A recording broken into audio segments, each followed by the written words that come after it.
श्रीमद् भगवद गीता 3 अध्याय। ज्ञान योग और कर्म योग आदि समस्त साधनों के अनुसार कर्तव्य कर्म करने की आवश्यकता का प्रतिपादन एवं स्वधर्म पालन की महिमा तथा काम निरोध के उपाय का वर्णन।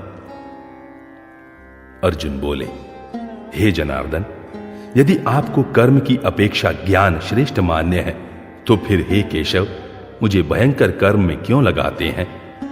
आप मिले हुए से वचनों से मेरी बुद्धि को मानो मोहित कर रहे हैं, इसलिए उस एक बात को निश्चित करके कहिए जिससे मैं कल्याण को प्राप्त हो जाऊं।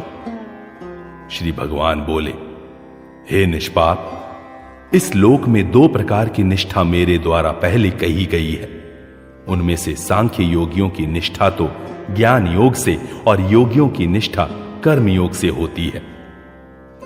मनुष्य न तो कर्मों का आरंभ किए बिना निष्कर्मता को यानी योग निष्ठा को प्राप्त होता है और न कर्मों के केवल त्याग मात्र से सिद्धि यानी सांख्य निष्ठा को ही प्राप्त होता है। निस्संदेह कोई भी मनुष्य किसी भी काल में क्षण मात्र भी बिना कर्म किए नहीं रहता, क्योंकि सारा मनुष्य समुदाय प्रकृति जनित गुणों द्वारा परवश हुआ कर्म करने के लिए बाध्य किया जाता है। जो मूढ़ बुद्धि मनुष्य समस्त इंद्रियों को हठपूर्वक ऊपर से रोककर मन से उन इंद्रियों के विषय का चिंतन करता रहता है, वह मिथ्याचारी अर्थात दंभी कहा जाता है। किंतु हे अर्जुन, जो पुरुष मन से इंद्रियों को वश में करके अनासक्त हुआ समस्त इंद्रियों द्वारा कर्मयोग का आचरण करता है, वही श्रेष्ठ है। तू शास्त्र विहित कर्तव्य कर्म कर, क्योंकि कर्म न करने की अपेक्षा कर्म करना श्रेष्ठ है, तथा कर्म न करने से तेरा शरीर निर्वाह भी नहीं सिद्ध होगा। यज्ञ के निमित्त किए जाने वाले कर्मों से अतिरिक्त दूसरे कर्मों में लगा हुआ ही यह मनुष्य समुदाय कर्मों से बंधता है। इसलिए हे अर्जुन, तू आसक्ति से रहित होकर उस यज्ञ के निमित्त ही भलीभांति कर्तव्य कर्म कर। प्रजापति ब्रह्मा ने कल्प के आदि में यज्ञ सहित प्रजाओं को रचकर उनसे कहा कि तुम लोग इस यज्ञ के द्वारा वृद्धि को प्राप्त हो और यह यज्ञ तुम लोगों को इच्छित भोग प्रदान कराने वाला हो। तुम लोग इस यज्ञ के द्वारा देवताओं को उन्नत करो और वे देवता तुम लोगों को उन्नत करें। इस प्रकार निस्वार्थ भाव से एक दूसरे को उन्नत करते हुए तुम लोग परम कल्याण को प्राप्त हो जाओगे। यज्ञ के द्वारा बढ़ाए हुए देवता तुम लोगों को बिना मांगे ही इच्छित भोग निश्चय ही देते रहेंगे। इस प्रकार उन देवताओं के द्वारा दिए हुए भोगों को जो पुरुष उनको बिना दिए स्वयं भोगता है, वह चोर ही है। यज्ञ से बचे हुए अन्न को खाने वाले श्रेष्ठ पुरुष सब पापों से मुक्त हो जाते हैं, और जो पापी लोग अपना शरीर पोषण करने के लिए ही अन्न पकाते हैं, वे तो पाप को ही खाते हैं। संपूर्ण प्राणी अन्न से उत्पन्न होते हैं। अन्न की उत्पत्ति वृष्टि से होती है, वृष्टि यज्ञ से होती है और यज्ञ विहित कर्मों से उत्पन्न होने वाला है। कर्म समुदाय को तू वेद से उत्पन्न और वेद को अविनाशी परमात्मा से उत्पन्न हुआ जान। इससे सिद्ध होता है कि सर्वव्यापी परम अक्षर परमात्मा सदा ही यज्ञ में प्रतिष्ठित है। हे पार्थ, जो पुरुष इस लोक में इस प्रकार परंपरा से प्रचलित सृष्टि चक्र के अनुकूल नहीं बरतता, अर्थात अपने कर्तव्य का पालन नहीं करता, वह इंद्रियों के द्वारा भोगों में रमण करने वाला पापायु पुरुष व्यर्थ ही जीता है।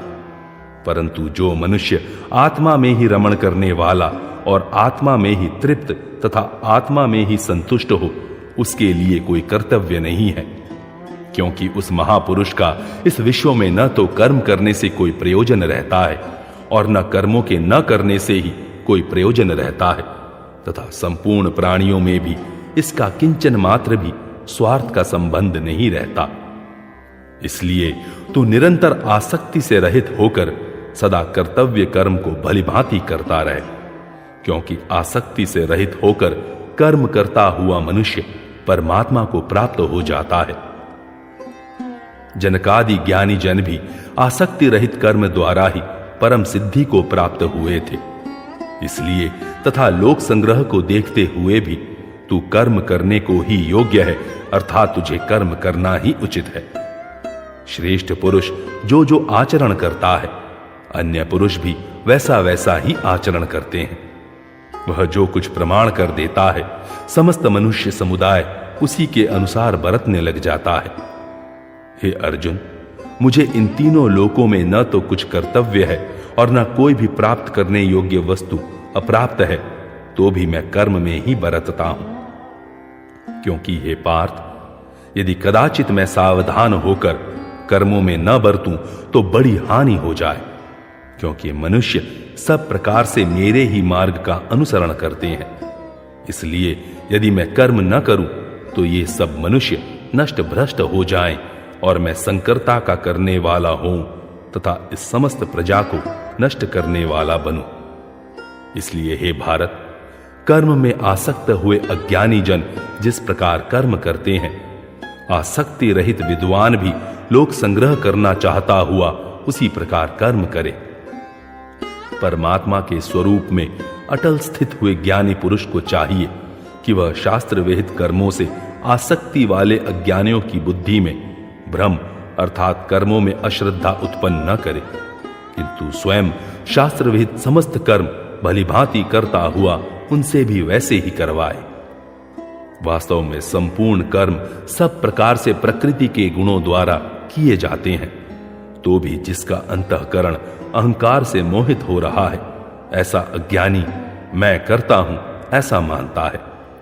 परंतु हे महाबाहो, गुण विभाग और कर्म विभाग के तत्व को जानने वाला ज्ञान योगी संपूर्ण गुण ही गुणों में बरत रहे हैं, ऐसा समझकर उनमें आसक्त नहीं होता। प्रकृति के गुणों से अत्यंत मोहित हुए मनुष्य गुणों में और कर्मों में आसक्त रहते हैं। उन पूर्णतया न समझने वाले मंद बुद्धि अज्ञानियों को पूर्णतया जानने वाला ज्ञानी विचलित न करे। मुझ अंतर्यामी परमात्मा में लगे हुए चित्त द्वारा संपूर्ण कर्मों को मुझ में अर्पण करके आशा रहित, ममता रहित और संताप रहित होकर युद्ध कर।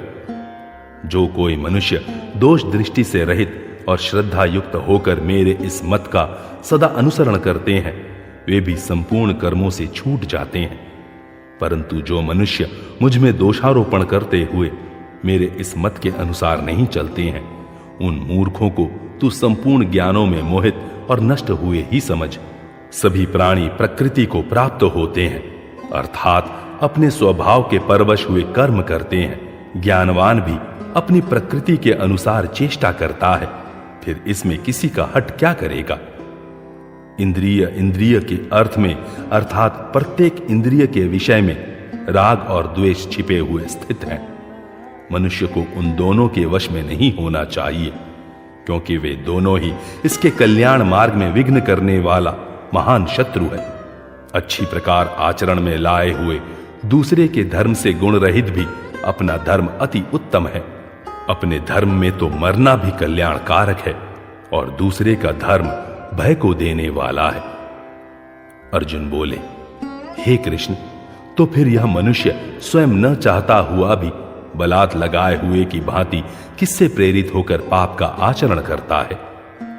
श्री भगवान बोले, रजोगुण से उत्पन्न हुआ यह काम ही क्रोध है। यह बहुत खाने वाला अर्थात भोगों से कभी न अघाने वाला और बड़ा पापी है। इसको ही तू इस विषय में बैरी जान। जिस प्रकार धुएं से अग्नि और मैल से दर्पण ढका जाता है तथा जिस प्रकार जेर से गर्भ ढका रहता है, वैसे ही उस काम के द्वारा यह ज्ञान ढका रहता है। और हे अर्जुन, इस अग्नि के समान कभी न पूर्ण होने वाले काम रूप ज्ञानियों के नित्य वैरी के द्वारा मनुष्य का ज्ञान ढका हुआ है। इंद्रियां, मन और बुद्धि ये सब इसके वासस्थान कहे जाते हैं। यह काम इन मन, बुद्धि और इंद्रियों के द्वारा ही ज्ञान को आच्छादित करके जीवात्मा को मोहित करता है। इसलिए हे अर्जुन, तू पहले इंद्रियों को वश में करके इस ज्ञान और विज्ञान का नाश करने वाले महान पापी काम को अवश्य ही बलपूर्वक मार डाले। इंद्रियों को स्थूल शरीर से पर यानी श्रेष्ठ बलवान और सूक्ष्म कहते हैं। इन इंद्रियों से पर मन है, मन से भी पर बुद्धि है, और जो बुद्धि से भी अत्यंत पर है वह आत्मा है।